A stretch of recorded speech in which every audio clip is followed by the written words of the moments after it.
Hi there. Welcome to another presentation of the Globe Sound Healing Conference. Now we have Zacciah Blackburn and Dorothy Sohn. Welcome, guys. Hello, Thank David. It's you. so good to see you again. Happy to be here with you. With over 75 years of combined experience in the fields of holism and wellness, world music, consciousness studies, and sound healing, Zacciah and Dorothy open the veils of inherent wisdom available to us through our innate states of wholeness, grace, and beauty from which we arise. Coupling these states of awareness with sacred sound, they bring forth a transformative experience for those open to that potential. Their presentation will speak to these principles of sound and consciousness and invoke those innate states in direct experiential practice.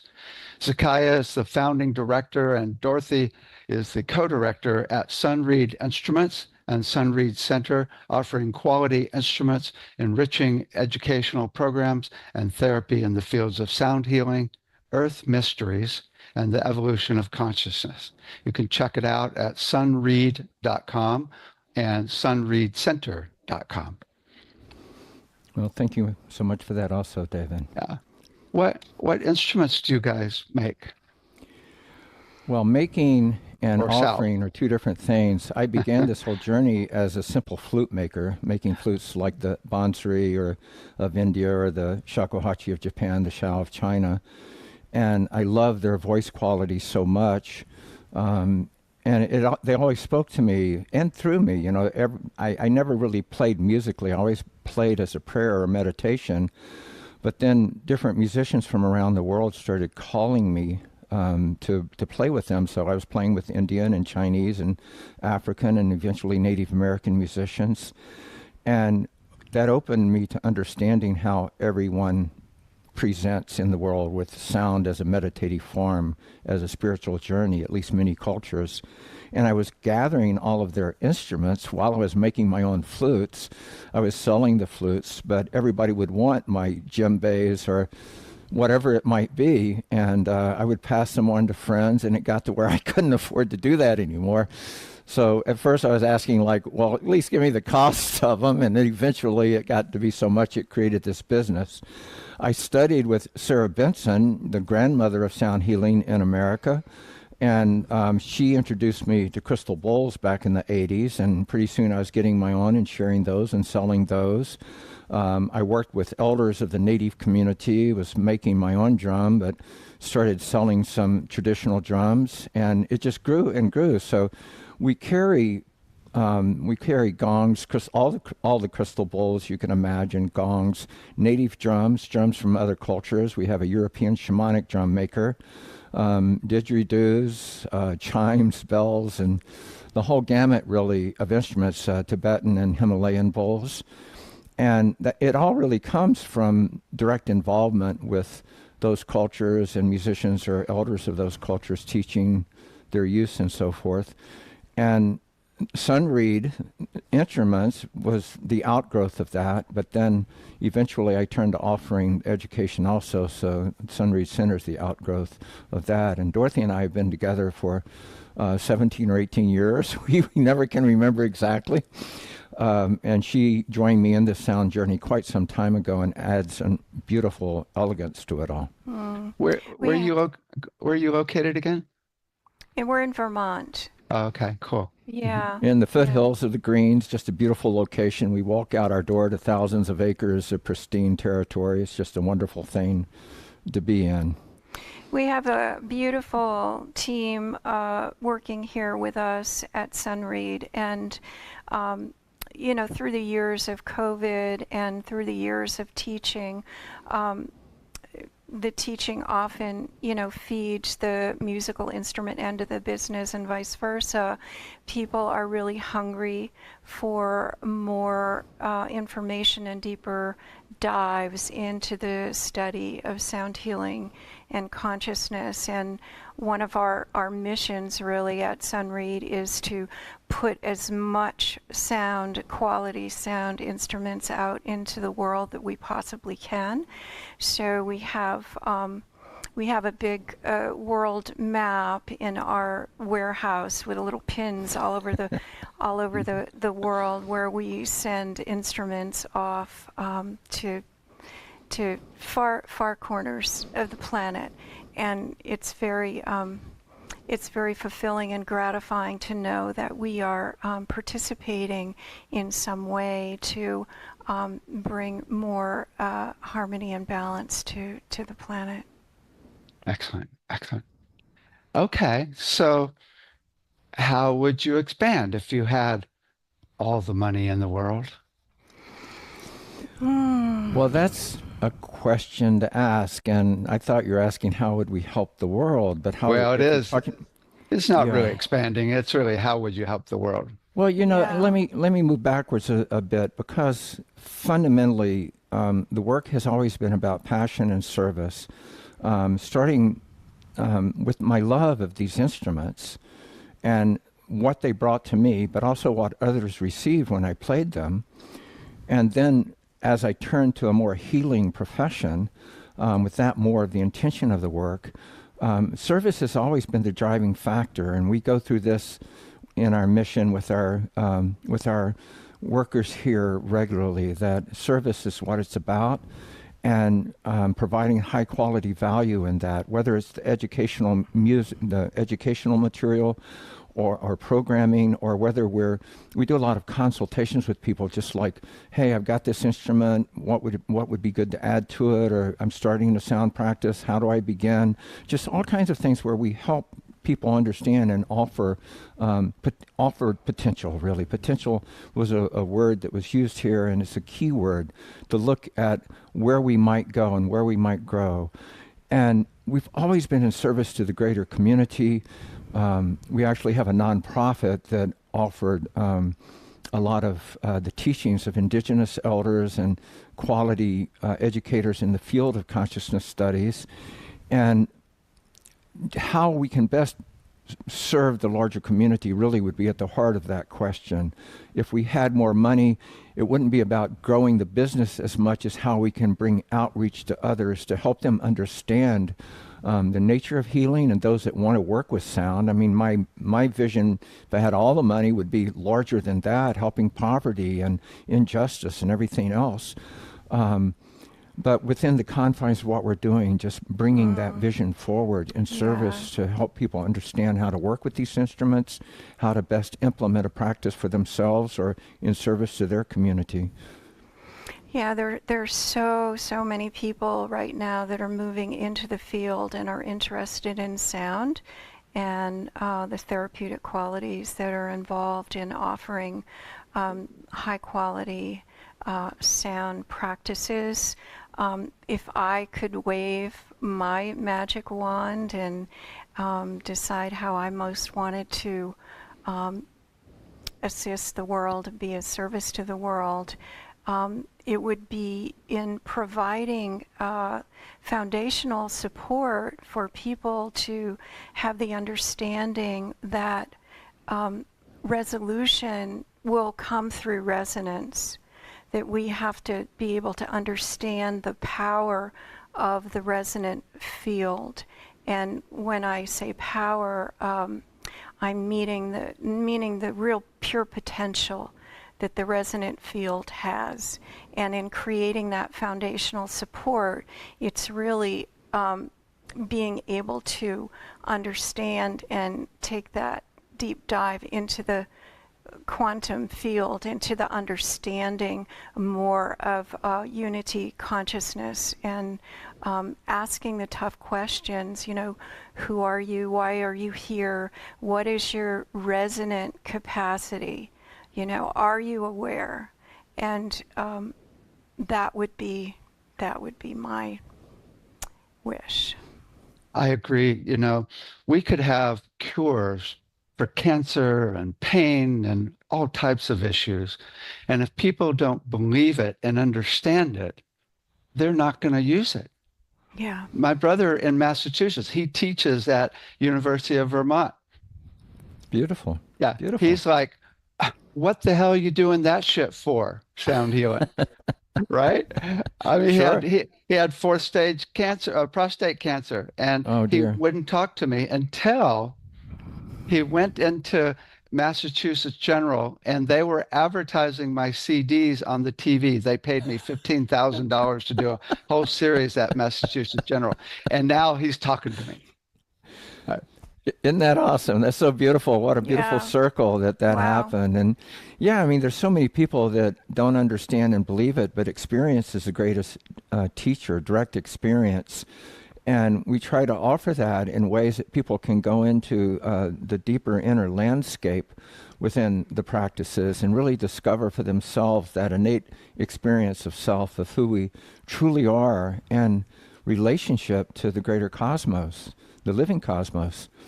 And resonance is such a key word. Dorothy brought that up. You're, I mean, you're so involved and have been for so many decades and do so much good work at your institute and in these conferences and so forth. So we're talking to the choir with you, but Oh, you guys have deep wisdom, though.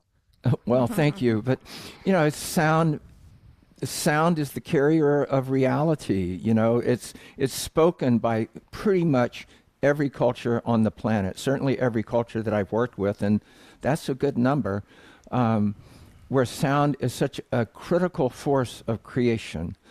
And that resonant field of life, that's to me, it's the language of the universe. It isn't English, isn't Spanish or Chinese or French. I'm sorry. The language of the universe is resonance. And that's how trees right outside our doors speak to each other. And that's pure science. Through resonance, they come into entrainment and speak with each other, as I'm sure you know.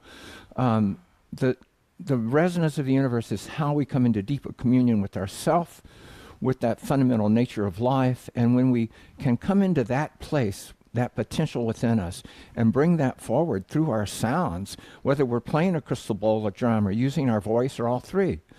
When we couple that inner state of wisdom or wholeness within us and bring it forward, it creates such an element of potential for everyone in the field, everyone in the room, everyone listening. And for me, it's more than just in the room. We do this across continents, and people feel it in tremendous form. So, Yes. who are we? Well, when I say we, Just the big questions. that's a large and small statement.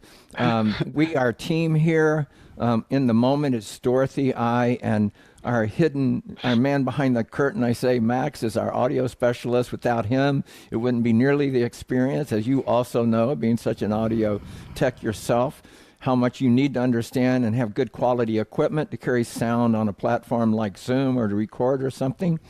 But we have a larger team. In our programming, we have an incredible colleague in Canada who is our monitor online to take care of all the technical things. And then our larger team here at Sunread that's taking care of conversations and products and production and shipping and everything else. We all support each other. And then we're a part of a larger community in sound, and there's a support network there.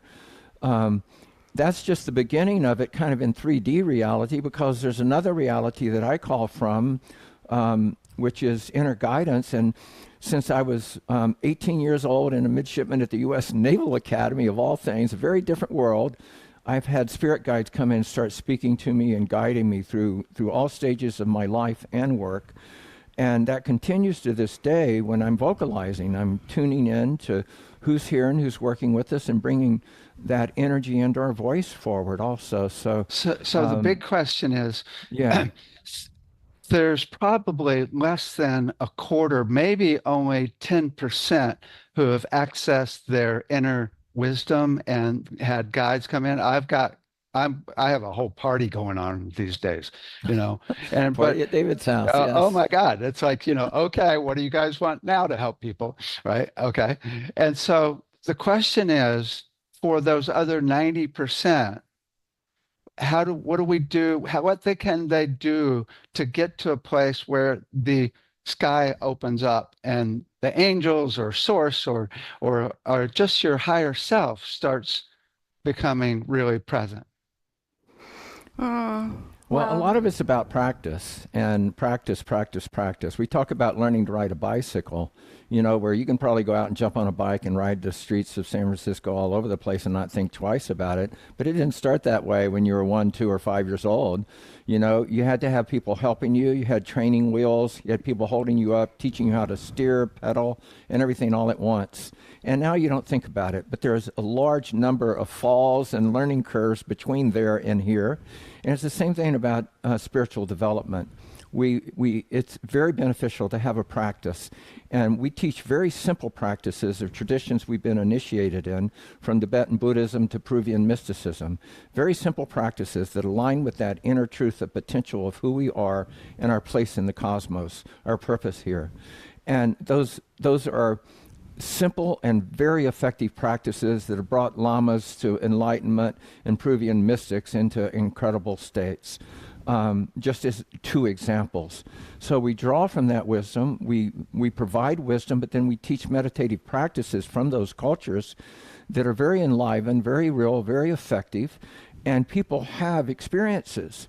And when you couple that meditative practice with knowing sound, with understanding how to come into the intuitive states and bringing sounds forward, whether you're playing a crystal ball or singing or drumming, whatever it is, you're bringing those intuitive states through, coupling it. It's a sacred union of intention and voice, basically, of life force and consciousness. It's a sacred union that you're bringing forward in your work, creating sacred sound. Holding sanctity for life is an incredible aspect that brings it forward. When we see life as sacred, it reflects back to us as a state of sanctity, and that opens us to a greater spiritual knowing and essence and being. And these principles of working with sound and working with simple, effective meditations takes us into those unknown and unseen worlds. It opens our own perceptive tools that we can have direct experience ourselves. And when we have that direct experience, then we know.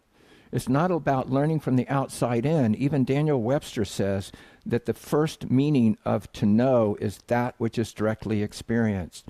We should take heart in that, trust our innate experience, and nourish it until it comes into form. But I feel Dorothy has more to share about that. Yeah. Well, going back to your question, I would say that that 10% that you are speaking about, that you would see as being more open and more evolved in their process, is that it's such an individual process, but it's also a global process. It's also a universal process, and all of those sounders out in the world, those sound weavers, those people that are collectively coming together, in the seen and the unseen worlds, those sounders, those people that are really bringing the resonant forward, are on the front lines of human evolution at this point. And it's, I believe, the responsibility of those that have the understanding to be able to hold the other 90% hold them in a way that that there is an understanding that they are already, that they have that understanding and that willingness and that allowing within them. They're just not allowing or not recognizing it at this point. And that why do we think that so many people are flocking to the sound baths and sound immersions like crazy? People are so stressed and tired of what's going on in the world. For them to be able to allow themselves to just lie down in a place and rest in a resonant field is remarkable. And we talk to people here at Sunread almost on a daily basis, saying like, oh, I went to this program, I went to this sound immersion, and I don't know what happened, but it was incredible, and I want to learn more about this, or I want to buy a crystal bowl, or I want to understand what happened to me. These little windows of possibility and potential that are cracking open, and more and more of that resonant field is expanding and allowing for that truth of oneness to come forward more and more. I love it. Yeah. I think of it as two areas besides the mass consciousness, which is really the most important because it's headed up regardless. And that's going to create a resonant field of mass consciousness that we're all entrained into. Right now, we're all entrained into the selfishness and greed and lack and just the whole I mean, you have to work hard to get out of it, right? But for the main thing that I see, and you mentioned, is really just peace. I mean, peace for Yeah. being able to resolve all of your emotional, especially emotional issues and mental focus, and especially even physical issues is so important. I just saw a video by Mateus, this kind of the trippy guy on Gaia, and he was Mhm. saying it's not about going to higher consciousness. And I'm like, oh, this is interesting. He's saying what we have to do is transform the lower consciousness. He Mm. said, you can just go, and I will go. I mean, I have no trouble just getting blissed out and forgetting about my grounding and all my little Mm. stuff here and there, right? And it was so cool because he said you need to transform it. Well, when you're at peace, it's like all of a sudden you've got the capacity to be present enough to watch when you're doing something not in alignment with your highest good or with the highest good of everybody, Yeah. right? Yeah. But then when you're at peace, then the higher beings go, "Ah, now we can tune into you. You're not bouncing around all over the place." Mm. Well, Because again, it's about that resonant field, what you're tuning into. If you're going into that innate state of inner peace, then you're tuning into the greater resonant field, and those holy ones of the unseen worlds can commune with you. I want to step back for a moment into our innate state. Who are we truly? What does healing mean? People come to us for sound healing training, and I very most often will start the program. Okay, you want to be sound healers? What is healing? And 20, 30 people will all have a different answer. Some of them may be alike, but they all have their own sense of what healing is.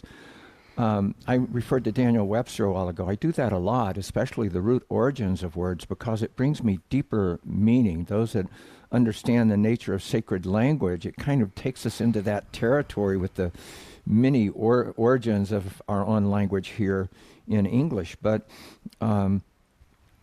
if I look at the root origin of healing, well, the next layer of that is wholeness, which is where holism and holistic healing comes from. It's a state of wholeness. But what does that mean? In the Tibetan world, it's a state of unbounded wholeness. We're in a state of incredible fulfillment and connection with the all of life. It's actually a gateway into connection with their way of expressing the mother of life, that fundamental principle and essence of all life. And if we take it even a step further, the origin of wholeness is holiness, which I know some people have difficulty with, but it speaks directly to me of that very essence, that we are sacred divine beings. We're children of creation, however anybody wants to describe that or define that. But there it is in the very meaning itself. But if we want to be sound healers, what is healing? What is wholeness? We can each go into that, but discovering that for ourselves, really defining it, can help so much in our pathway of developing service as a healing professional. And then how do we help others get there? You know, developing it ourselves, that place I mentioned, practice, practice, practice. But then how do we bring it forward and help others discover within themselves their innate state of wholeness or well-being, that state of fulfillment?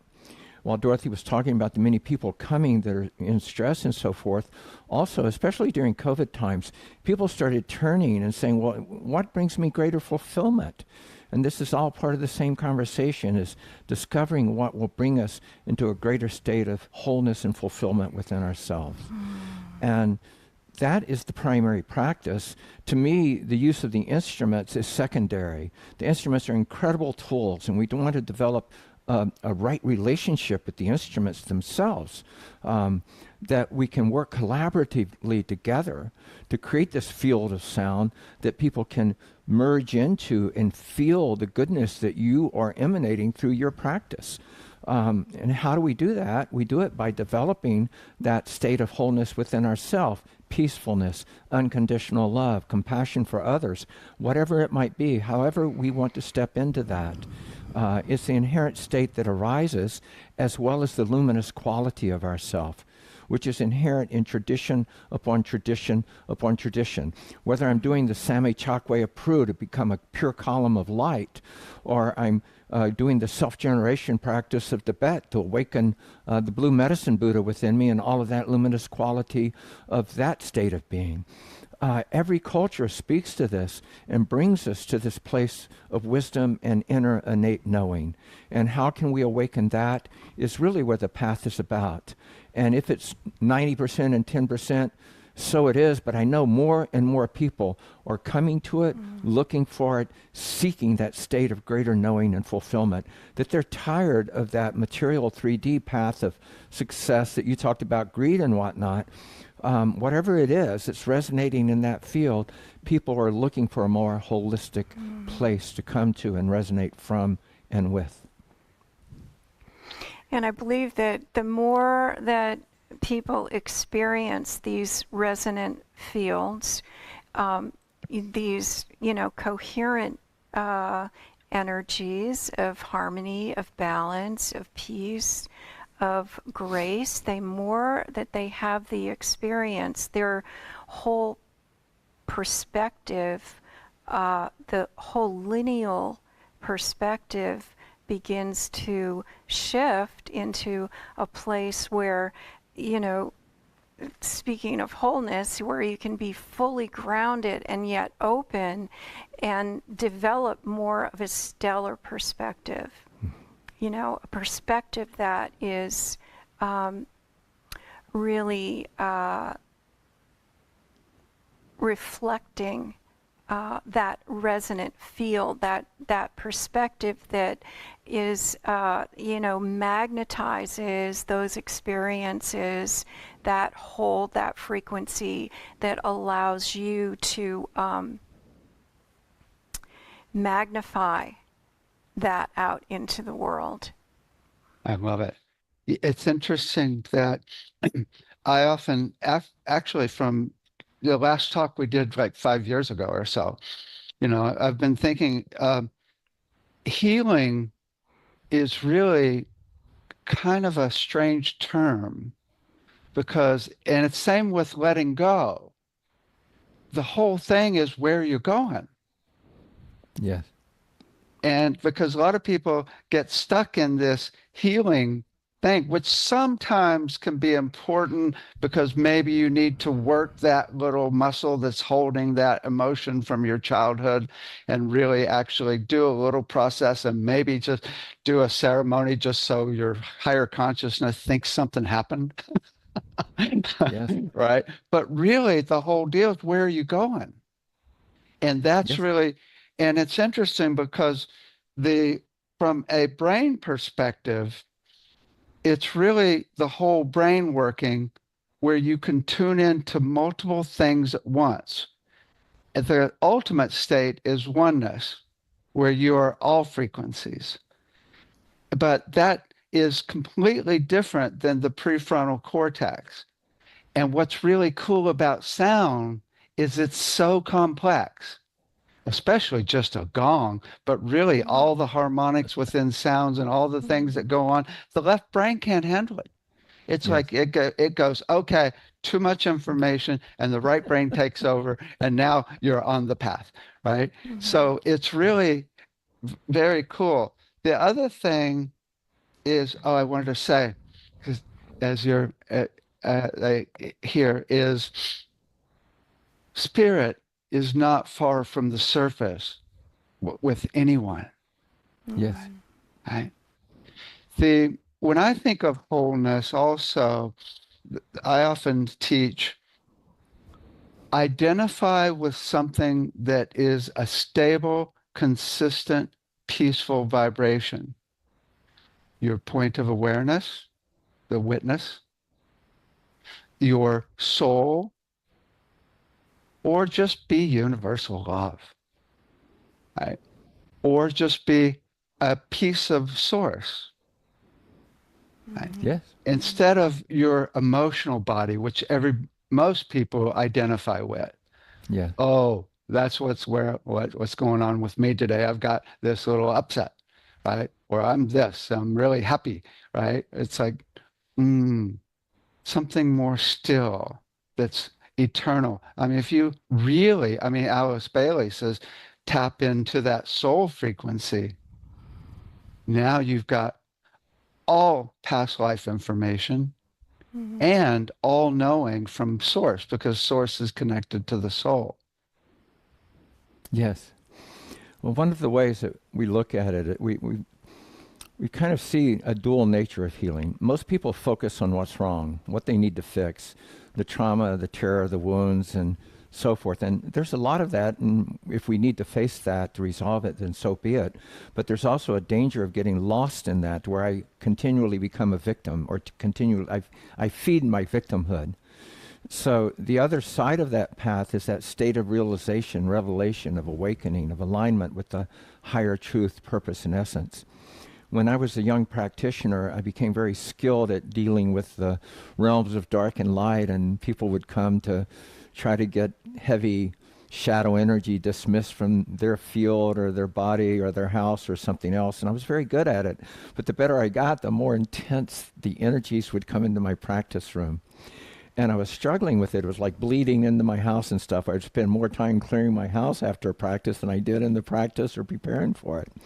And I brought this to an incredible teacher of the time and asked, what do I need to do differently? You know, how do I need to behave in a different way that I can meet these energies to clarify for the benefit of all?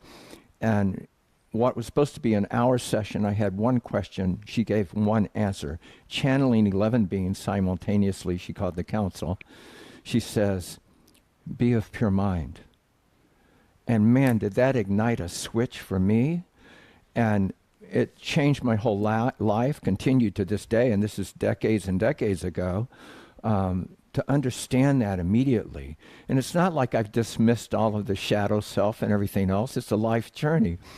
But it really turned on a switch of luminosity and brought teachers into my life and deeper experiences of understanding the luminous nature of self. And when we turn that on, when we learn how to turn that on, it's like turning on a light in a dark room. And shadow cannot exist. It's light. That's all there is. Dark has no power over the light when we understand the principle of our own luminous being and learn how to turn that on, and be in it. And that changed my life. It changed my practice. It's funny because as I became better skilled at this, those other folks that had so much intense shadow energy just kind of stopped coming. I didn't ask for it to happen that way, but I started having more and more people come to the practice that wanted to focus on that innate sense of self and how to instill that sense of wholeness and awaken and embody it fully. And you know, to me, it's not about ascending into another world or state. It's really about descending, about bringing our highest states into the body, resolving all of this, embodying our true self and wisdom right here. You know, we need to be able to live in the embodiment here in a state of wholeness, of completeness, or we're just going to come back and cycle again, you know? I love this. Because in my presentation, for this conference, I'm looking at how to hold 100% focus of an intention through a session and through whether it's sound bath or a treatment. And it's really difficult. Some people are really good at just kind of going in the zone Mm-hmm. and really being there, right? But so it's like what I've realized is it's practicing the 100% focus of intention until that moment happens where you are the intention all the time. Yes. Absolutely. Intention is such an incredible, important part of it. It's, what is the outcome that you want? You have to hold. You have to become that outcome if you want to bring it forward. But I also know Dorothy has more to share, and I want to give Well, her some time. this is such a great discussion, and speaking to holding that intention, something that we've brought forward recently, in our own understanding and also with students is asking the question constantly, how does sound inform you? And in diving into that question, we go deeper and deeper into how do you inform the sound? That there's a co-creative process that's happening between your intention, your awareness, your consciousness, your capacity to be open and willing to receive, align, attune, attenuate, emanate frequencies of sound. And how do you collaborate with that? How do you bring that intention forward through the sound to inform the sound, to partner with that sound? And as you must know, when you're working intuitively with the sound, there is this place of merging and surrendering, and the sound is informing you. It's bringing you so much if you give room for that and allow that to come through you. And as you merge, there's like a still point there, a merging point where you come out and go, oh, yes, I want to send the sound in this way or do this with it. But it's like yin and yang, a constant feeding, a reciprocal relationship of one to the other, of diving into the sound, allowing it to really broadcast through you, but then you resolve into it, merge into it, and it brings you to a deeper and deeper state of awareness and a more potentized soundscape that you're bringing forward. And then you find you're directing it in this way. It's like this bi-directional relationship, really. It's an incredible way of speaking with it and working with it. So I've been working on a new curriculum for kids. We've got over 100 administrators and teachers, and we've got massive funding. We've already got 2,500 exercises, and it just occurs to me, wonderful.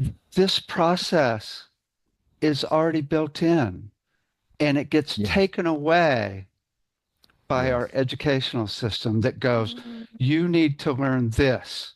And people go into fear, they go into left brain, and that whole intuitive side. There's still some parts that are taught and that are creative for some teachers, and some more than others, right? Yes. But it should really be the essence to give kids space. I was just talking to someone, one of the other presenters, and she said, I did horrible in school, but when I was allowed to just be creative, I was able to create incredible things. Yes, absolutely. Well, education comes from educare, which means to draw out of. Not instill in, but to draw out of. That's the original meaning of the word. It's how we flipped our language to our own needs and uses. Like academy also, as we're speaking of it, it's not a school, it's a grove of trees where Socrates taught. So come on, folks. Let's come back to origin. It has a lot to share with us and teach us. It's so interesting because it's really I just think of where it actually opened up. I mean, it opens up from different people. I mean, drugs do it sometimes. Sometimes an accident does it. Sometimes just being at peace long enough, spirit goes, okay, we're going to actually reconnect you again, Yes. right? Well, we all have it, and that's important to understand. We all have this potential. This is who we are. And some of us have been blessed or gifted more than others. Everyone listening has their own gifts. And someone's a master pianist that I have no skill in, or a master educator, whatever it is. We all have our skills, and we can focus on that. But also, where's our passion, and where are our wishes and dreams? And not just our smaller wishes and dreams of a better home or relationship or something else, but the larger sense of purpose of who we truly are in this vast universe, pinned in this body in this moment and time, and why are we here? And to explore that and to invest in that. I mean, it's a devotional path, really, the discovery of self. It's like the word Dharma, which I grew up learning was the teachings of the Buddha. But the word Dharma is predecesses Buddha by some time, and one of the original meanings of Dharma is the nature of the self, and it's capital S, the nature of the self in relationship to the principles of the cosmos. And wow, so yeah, I want to learn the Dharma, the nature of self in relation to the principles of the cosmos. And every spiritual path that I've studied, definitely that is the fundamental purpose, is understanding that. Even in the Buddhist principles, when you start out learning Buddhism, it's really, it's about letting go of all desire and just studying those teachings and so forth. But when you get high in the path, it's actually about self-generation, about all of those that you think are deities are a reflection of yourself that are coming to you to help awaken that part of you. And, they teach practices to merge with those beings of the unseen world to fully awaken that within you, that is, and it's not a separate being, that is you. So how do we learn to come into these high, incredible states of being? And sound is an incredible complement to do that with. It's an awesome tool because sound with consciousness is an act of creation. We can talk about Shiva and Shakti as one example of that. Shakti being the life force of the universe, Shiva being the consciousness of the universe. They're personified, and they're personified in a sacred union, but the union is life force and consciousness. And sound is that life force, light is that consciousness, so it's that union of sound and light, like the Tibetans would speak to the holy realms, the pure realms of sound and light, where the holy beings dwell. It's part of our own constitution, if we can understand it.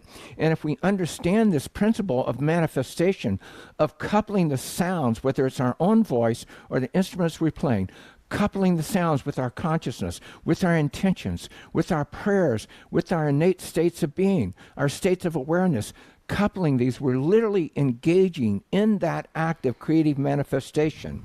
And then that brings to us, as the sound practitioner, an awesome potential and responsibility, because we're literally engaging in an act of creative manifestation. So are we doing this from a place of clarity and purity, with goodwill and good intention? Because karma's here, it's going to come back on us, whether it's goodwill or not goodwill. That's what's going to wrap back through us with those seeds of karma, because every act is a planting of that seed. And we want to learn how to utilize this skill, which is part of every thought, word, and deed. Every word I'm speaking is a union of life force and consciousness. Am I doing it with goodwill and intention? Am I seeking to do it from a place of clarity or not? Am I chattering about people behind their backs in not good ways? I'm planting seeds that are not going to benefit me, them, or anyone else. What are we doing with our intentions overall in life? Are we coming from a place of understanding these basic principles of life, and it feeds right into our sound practice? Let me strike that bowl from this place of clarity and wholeness. Let me send it in the world as a bridge for others to hear and join in that state of clarity and wholeness within themselves. And it's really simple to do, but it requires of us to come into that clarity ourselves, to embrace it, to honor it. Back to the meaning of to know, that which is directly experienced. Do I trust my own experience in this, or do I need someone outside, some great teacher or something to teach me this stuff? Trust in my own experience. That's one of the powers in the sound community, is so many people are having their own experiences because it's part of life. How hard is it to go outdoors and drum with the trees, come into entrainment with nature and drum, and it opens you, and suddenly this voice arises and you're like, wow, what just happened? It's so simple to do. But just simple principles of coming into innate states, bringing it forward with the same with the sounds we want to use. Walking into nature is a beautiful way to do it because it's resonating in that field of coherence. We feel it. That's why we love to go to sacred places or power points on the planet or sacred sites, because they're resonating in that field of wholeness and holiness and sanctity. Come into resonance with that and birth a song through it, birth a sound, just whatever tones want to come, or take a drum or a rattle. I walk around with the simple little seashell rattle because it's so easy to use and it fits in my pocket and it gives more sound than I need to do anything I want to do with. It's really simple. It's really simple, folks. Trust in yourself. Discover yourself. Bring those sounds forward with whatever instrument you might want to use. But they aren't the healers. You are, with your states of intention and awareness. You know, just recently, I did a whole show on service versus selfishness. And the core thing is to really ask yourself, for every single thing you do, why are you doing it? And there's a certain level of, okay, we got to take care of ourselves. We got to survive. We got to, we got to have our basic needs met. But from there, why are you doing it?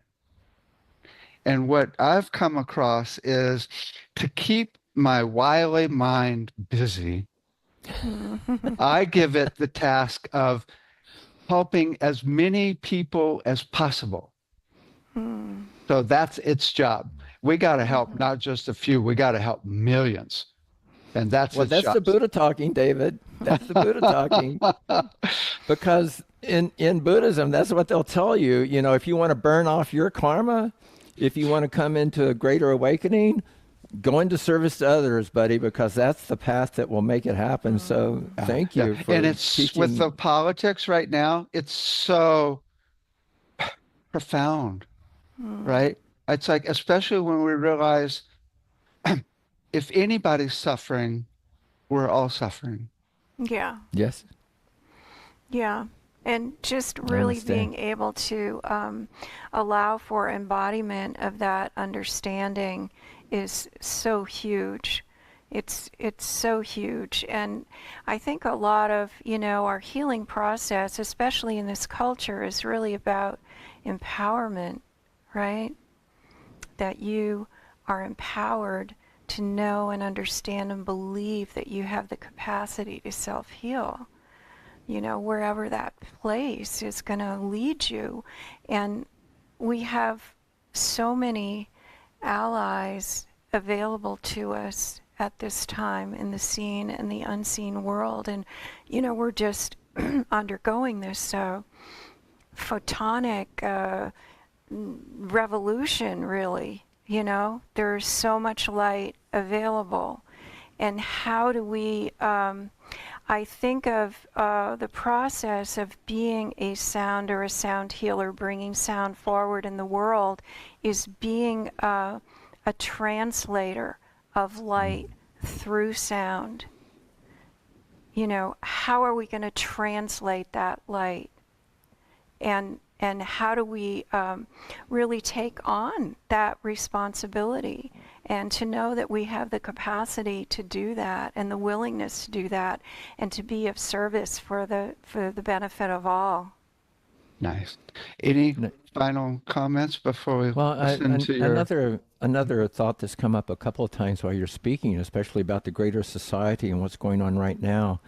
I really see this all as a catalyst of transformation. And since very early in my life, I've worked with elders of indigenous cultures and their very ancient prophecies. Sometimes there's modern science proving the ancestry of these prophecies, whether it's the Hopi stones proven over 800 years old, or that teach about the times of the Columbian Passage and what's going on as the Europeans arise, to the teachings of Orville Lookinghorse of the Lakota folks, and the teachings of White Buffalo Calf Woman and the Sacred Pipe, or Chief William Commanda of the Algonquin Nations and the Seven Fires Prophecy Belt, or Grandfather Alejandro of the Maya and what's going on with the Mayan prophecies, or the Caro of Peru, and this time of transformation that we're in. They call it the Totope Pacha, the time of meeting ourselves again.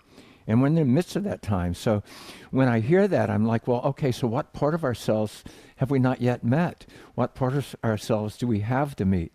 But within their prophecy and many others, they speak of this catalyst of potential. In the Peruvian prophecy, it's about when enough of us come into living relationship with the living energies of earth and sky, that will be a catalyst to create this collective awakening.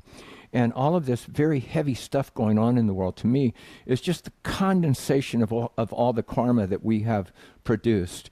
And at some point, there's going to just be a breaking point where it spills out and people say enough, and they're going to come into their senses.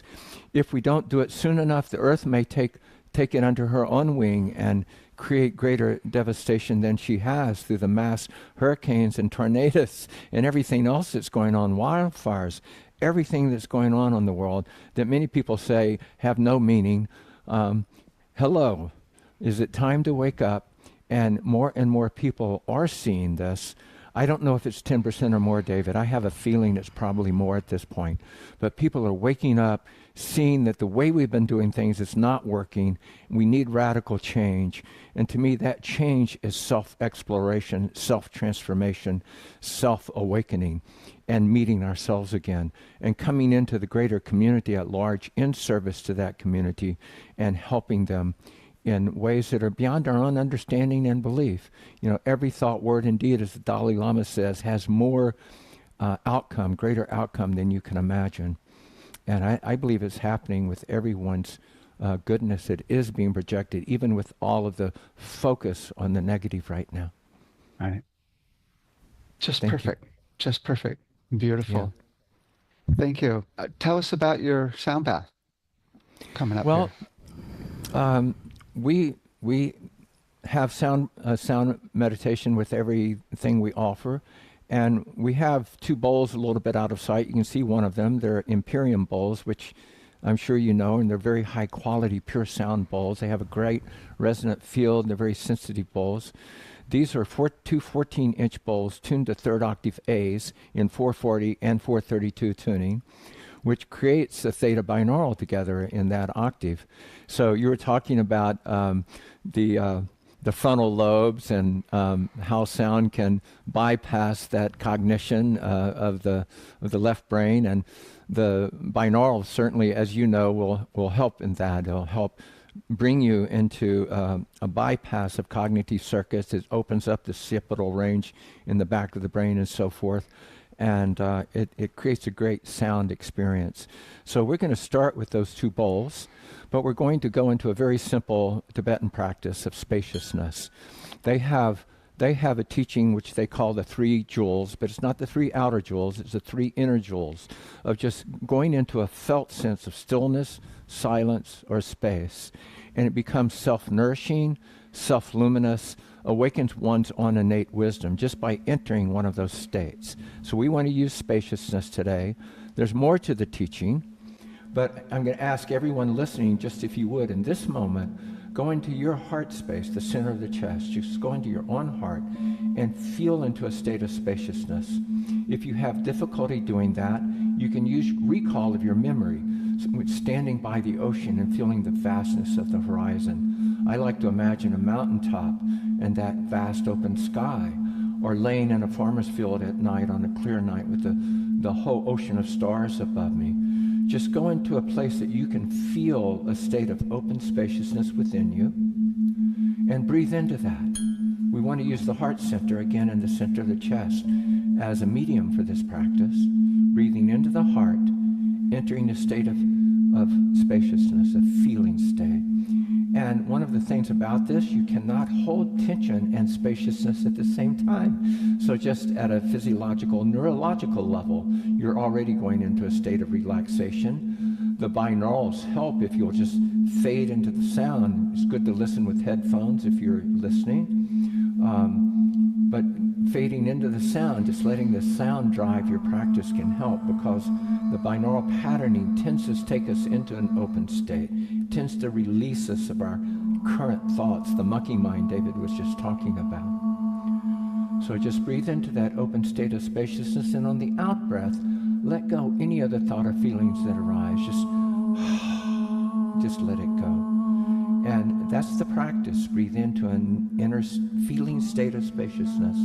Imagine it if you don't feel it. Imagine what it would be like to be standing by the ocean or that mountaintop. Breathing out into that space, letting every other feeling or thought go. And continue the practice. If your mind wanders, just come back into the practice. As you do this, you're breathing out into the open spaciousness around you, into the open infinite spaciousness around you. So at that point, you want to start breathing in from that infinite open spaciousness around you into the felt sense of spaciousness in the heart. Feeling that, letting it amplify that feeling state of spaciousness. Breathing out, letting anything else go. Breathing into that vast infinite space around you. And just continue the practice. We may come back with more instructions. In a sacred way, we make this offering.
Resting in that field of vast open spaciousness.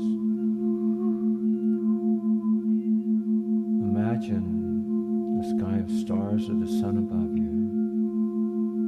If it is a sky of stars, feel into one luminous body or constellation that calls you.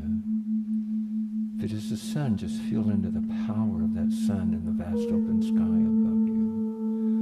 Whether it's stars, sun, breathe that light into the center of your heart space.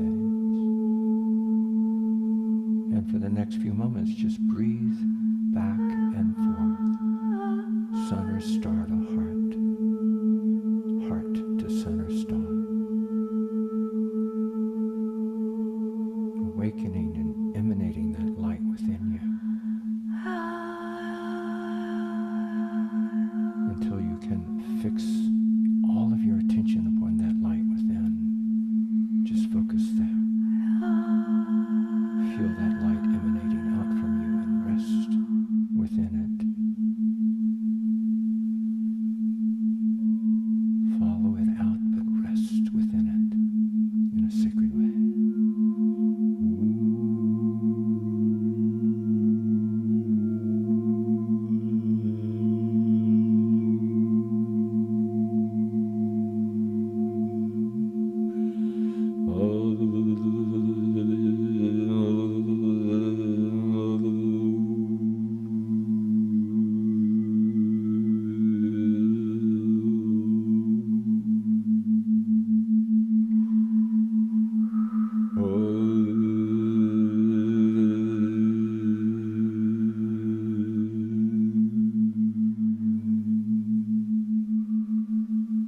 Whether sun or stars within the heart, just feel again into that light within. Breathe out around you and sense or imagine the many luminous fields around you.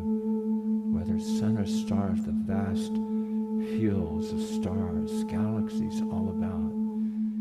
You are in a communion, a community of light beings.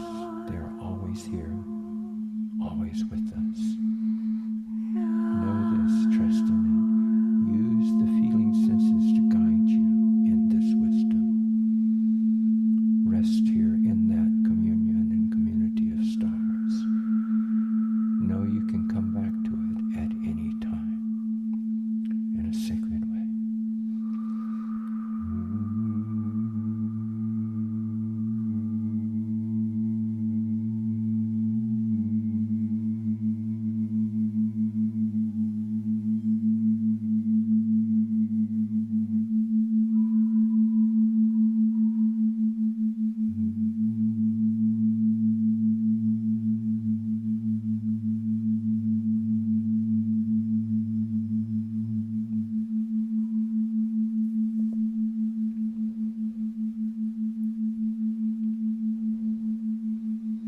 Namaste. Namaste.